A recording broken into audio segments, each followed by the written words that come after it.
The episode begins with Sherlock and Amelia closing in on the masterminds behind the red thread.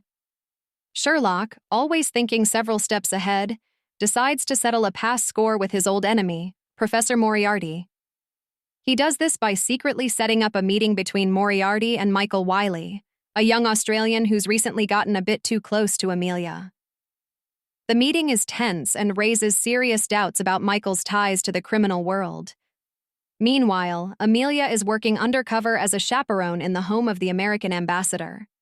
She's keeping an eye on Clara Anderson and starts to uncover links between the ambassador's family and the red thread. Her position puts her in danger, and she finds herself torn between her loyalty to Sherlock and her growing sense that something isn't right. A key scene shows Sherlock meeting with the Prime Minister. The setting is full of old-fashioned elegance, and their conversation is loaded with hidden meanings. Sherlock uses the meeting to gain political influence without revealing his full plans. At the same time, Amelia makes a disturbing discovery: a knife that looks just like the one used to kill her mother. This adds a personal layer to her investigation. Toward the end of the episode, Sherlock realizes that the deaths of several coach drivers, which seemed unrelated, are actually connected. He uncovers a plot involving stolen jewels, kidnapped victims, and ambulances used to secretly transport both. The story moves across several major threads: the red thread's growing power, the mystery around Amelia's mother, Lucia Rojas, and the unanswered questions about Amelia's real parents. A touching flashback shows Lucia's background as an Apache woman and a skilled engineer, giving more depth to Amelia's character.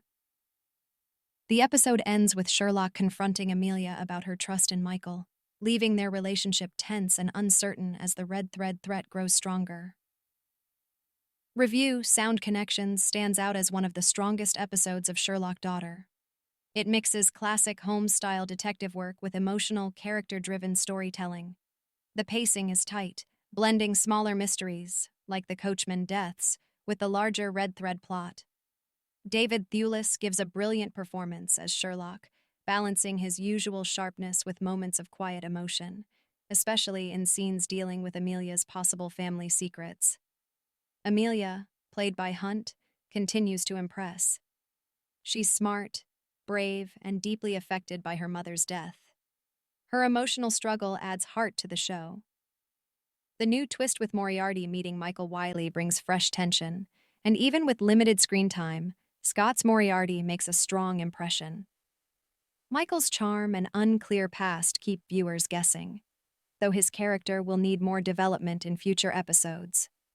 Visually, the show stays strong. The misty London streets and fancy interiors create a rich, period feel. However, the use of on-screen text to highlight clues can be distracting and breaks the show's mood at times. The episode tries to handle a lot at once, and not everything hits the mark. The ambassador's household storyline feels a bit off track, and side characters like Inspector Bullivant don't get enough depth.